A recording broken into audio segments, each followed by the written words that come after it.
An absolutely great, unique French comedy. It's Jacques Tati's Mon Oncle. Let's take a look at what this movie is about and analyze it and have fun with it coming up next. Mon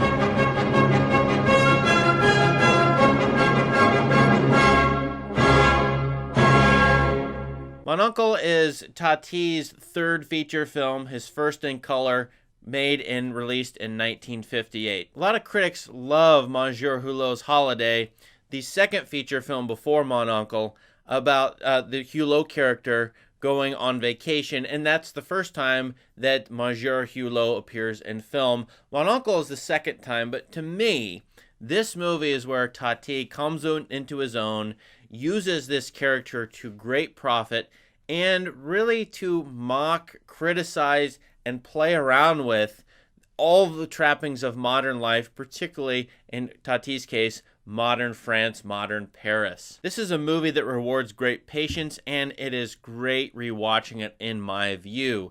There's really not much of a plot here, obviously. There is a through plot, though, in which Monseiur Hulot is an uncle of the title, and he's going around with his nephew, who lives in a very modern house with a very modern mother and father who love gadgets and fashion and their weird house.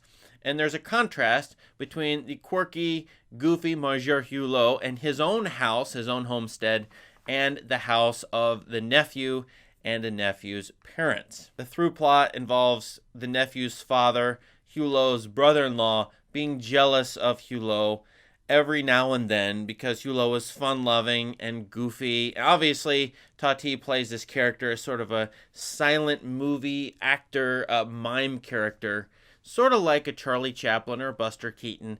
And because of that, he inadvertently goofs around through modern life, and this amuses his nephew to no end.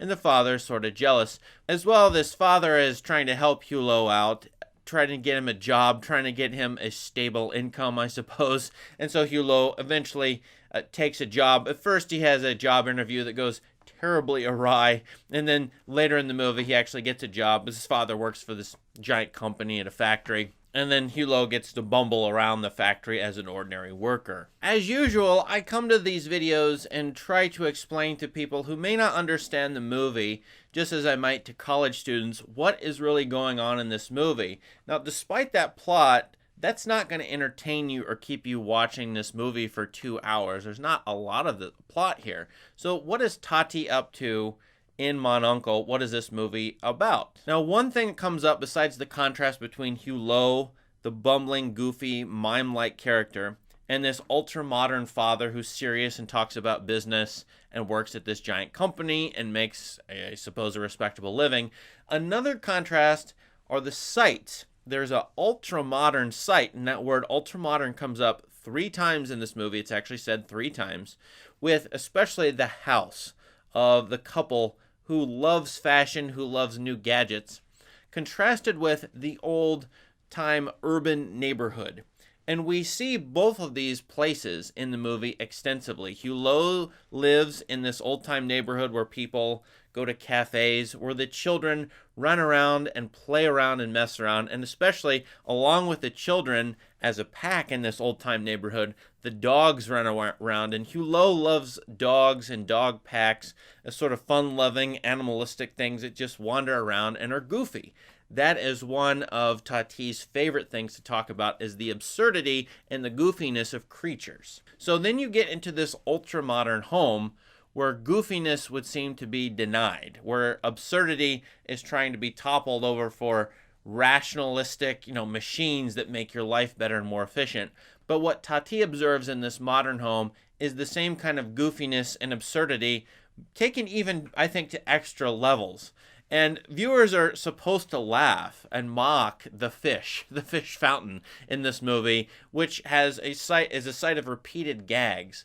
As well, the ultra-modern kitchen, which the Hulot character cannot figure out how to operate. The buttons don't make any sense, and the objects aren't human-scale objects, as it were. Contrast between the two sites and is linked by repeated shots of a broken down wall where the characters traverse over and back through this broken down wall into the ultra-modernistic part of, I suppose this is Paris, or a modern urban city, where you see these blocky, modernist buildings, architecturally speaking, which I think are disturbing to Tati in general. And once you get into Playtime and Traffic, his later movies, you kind of see that vision. But in this movie, the house is particularly modernistic, whatever that means, whether it's these straight lines, these surfaces that don't make a lot of sense as far as like colorful and ornate. They're smooth, there's lots of plastic in them, there's lots of sheer metal surfaces in this place. And so you get this sort of contrast between the quaint old neighborhood that may be dying away or may be breaking down because of the symbolism perhaps of the broken wall, or the modern may be taking over, as you see in this movie repeatedly. Tati is making fun of fashion, as he does, I think, in almost all of his movies. Fashion is something that comes and shows up, but is out of fashion very quickly, and people are always scrambling to get the latest and greatest. And in this movie, the family in the house, they just love, as I said, gadgets. And one of the things that shows up in this movie a lot, as in Tati's other work, are chairs. Chairs that are very interesting, very crazy designs, very colorful. In fact, they are so interesting that they're out of fashion sort of the moment they're bought, because for one, people can't even sit in them. They don't make a lot of sense. Also, they might make a lot of noise. And Tati has a lot of fun with chairs that make noise, chairs that don't make sense, as far as things to sit down in and be comfortable in as human beings. These chairs are made just for their appearance. It's as if there's form over function in these modernistic chairs, where Tati wants to talk about where's function, where's the human element.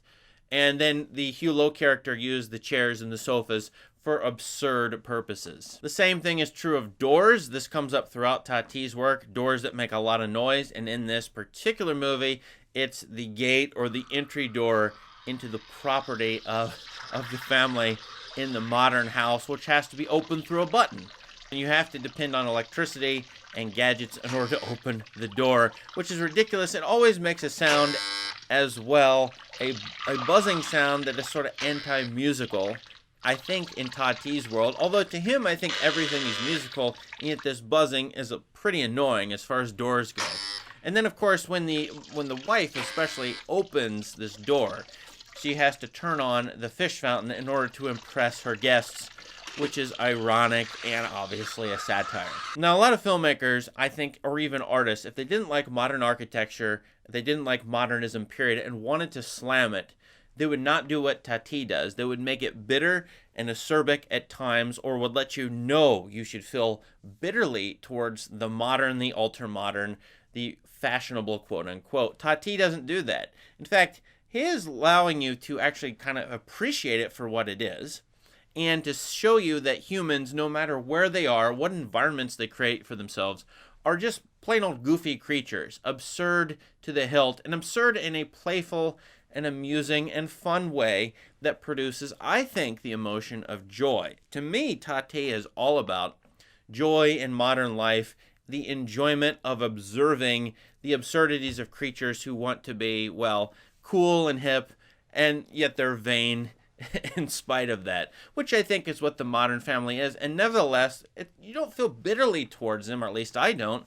The Hulot character interacts with them and has fun with them, and the party that they have is goofy fun in an inadvertent way. And so I read Mon Oncle as, proving of the Hulot character's bumbliness and the quaintness of the neighborhood, and particularly the house, the flat that he lives in.